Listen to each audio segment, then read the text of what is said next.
Hello, welcome. Hey, I'm back with all these new videos. So if you've noticed, especially on Facebook, for the last month or so, I haven't been putting out too many videos, but as you can see, I'm in a new place. I've finally moved. I'm happy. I feel free. I feel relaxed. And I'm back to do a whole bunch more video content because if you're like me, it's easiest to learn when you can see it, you can visualize it, but then there's someone else explaining it to you. So this video, I'm going to be talking about why women with PCOS produce too much testosterone. And I made an image post about this last week, but there's only so much you can explain in the image because you only have the image and then the text. So I just wanted to make a video about this, and I'll be doing this with a lot of image posts that I find have been really helpful to you all. I want to turn them all into videos because I feel like a video is the best way I can explain it to you. You can get it, you can understand it, it makes sense. Because when we're talking about hormones and endocrinology and PCOS, like it's really complex, but I see my role as making this complex condition that is affecting you deeply as easy and understandable as possible, so then you can find solutions, you know what actions to take to improve your life. So as I said, this video, I'm talking about why women with PCOS produce too much testosterone. Now, all women produce testosterone, but one of the hallmarks of PCOS is your system, your body producing too much testosterone. And there's three causes for women with PCOS producing too much testosterone. Now, the main one will come from insulin resistance. Now, insulin resistance gets confused sometimes where women think that's a hormonal imbalance. Insulin resistance is not a hormonal imbalance, but insulin resistance triggers a hormonal imbalance. So insulin resistance is obviously a condition where the cells of your body stop recognizing insulin, and that triggers high insulin levels in your bloodstream. So that is the imbalance there. It's called hyperinsulinemia, or simply put, too much insulin in your bloodstream. Now, one of the cascading effects of too much insulin in your bloodstream is it causes your ovaries to overproduce testosterone. That is the first way women with PCOS produce too much testosterone, especially if you're one of the 50 to 70% of women with PCOS who also has insulin resistance. You can get checked for insulin resistance with your doctor. Insulin resistance causes too much insulin to be in your bloodstream, and one of the effects of that is it triggers your ovaries to overproduce testosterone. Now, the second way women with PCOS produce too much testosterone is through this chronic stress and inflammation. That's why you'll hear a lot of experts say that the root cause of PCOS is inflammatory. This is what happens. Now, I'll make more videos about the inflammation side about PCOS because that in itself is a very complex topic. But we know women with PCOS will generally have chronic levels of stress and chronic levels of inflammation. Now, when we're talking about stress, I'm not just talking about emotional stress, like you're stressed about the bills, your kids, work. Those things are stresses, but we're also talking about physical stress. So remember, there's two forms of stress. There's that emotional or mental stress, like you are concerned about bills or holidays coming up or kids or having PCOS. You're stressed about having PCOS, but there's also physical stress like under eating. So when a lot of women try and diet, they'll under eat. That's stressful to your body. Over exercising is stressful to your body. Foods can be stressful to your body. So inflammatory foods can be stressful to your body, and all these things can create an inflammatory response in your body.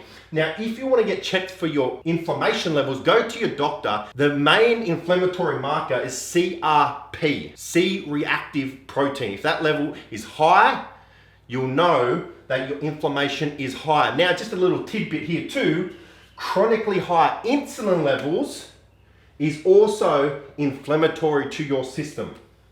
So it's very likely if you have insulin resistance and chronically high insulin levels, that is also creating an inflammatory state within your body.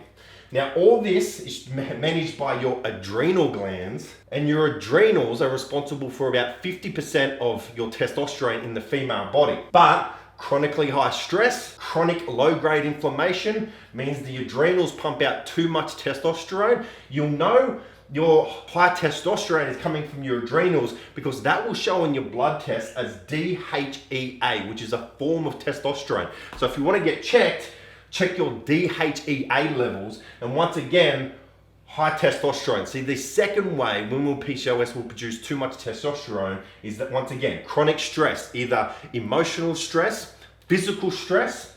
That chronic low-level inflammation will cause your adrenals to overproduce testosterone in the form of DHEA.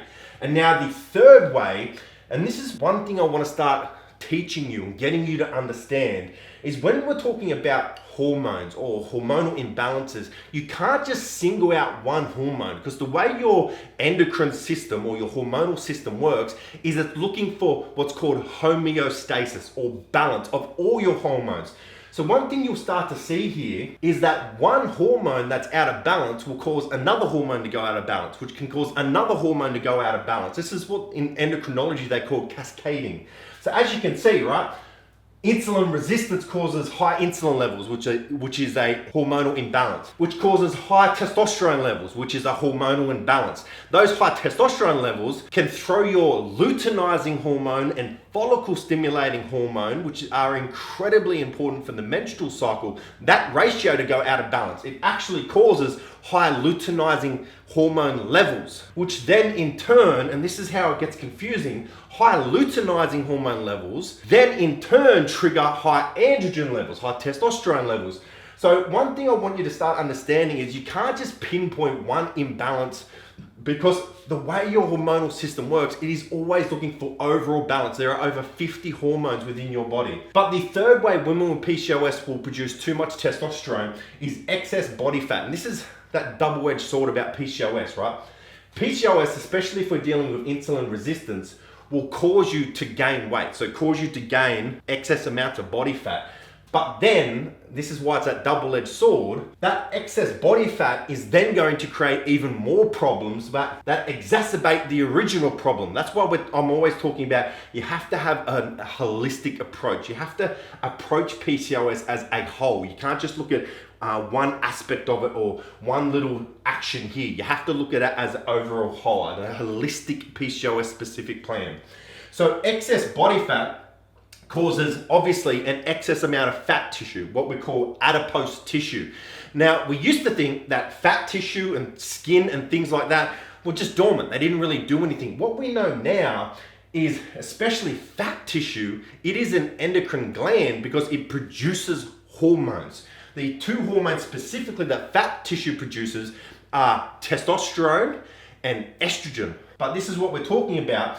So having PCOS can easily, especially with insulin resistance, cause you, so now we're looking here again, see how these cascading effects, cause you to have excess body fat, you're starting to gain weight, and that excess fat tissue is now also creating excess amounts of testosterone. This is also why they say, if you've ever been looking at trying to fall pregnant or working with a gynecologist or a fertility expert, they'll say, look, try and lose weight to improve your fertility chances. The reason that being is the more fat tissue you have on your body, the more your hormonal environment within your body is pushed towards not being a hormonal environment predicated towards having a healthy pregnancy and a healthy birth. So that is why they're always trying to say, look, if you can, lose a little bit of weight. What I want to do is teach you how to lose weight, not just say that, of course.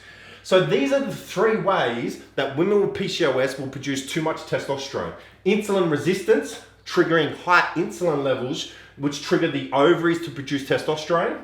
Chronic stress and chronic inflammation, triggering the adrenals to overproduce testosterone. And then having excess amounts of body fat and fat tissue producing excess amounts of testosterone. And as you can see down here, these are the physical symptoms of having too much testosterone in the female system. Obviously, irregular periods. We're talking about luteinizing hormone and follicle stimulating hormone before.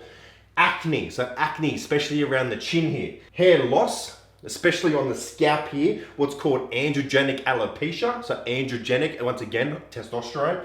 And hair growth, what we call hirsutism, so male-like hair growth, beard, chest, belly, lower back. So I hope this video starts to help you understand this a little bit better. As I said, I really see my position here as making PCOS as easy for you to understand as possible. Because for a lot of you, you've been to your expert, you've been to your doctor, your gyno, your endocrinologist, and they said, yes, you have PCOS, but there's not much education around that. I want to give you that education to make you feel confident, to give you hope, and also support you and give you the answers so you know exactly what actions to take.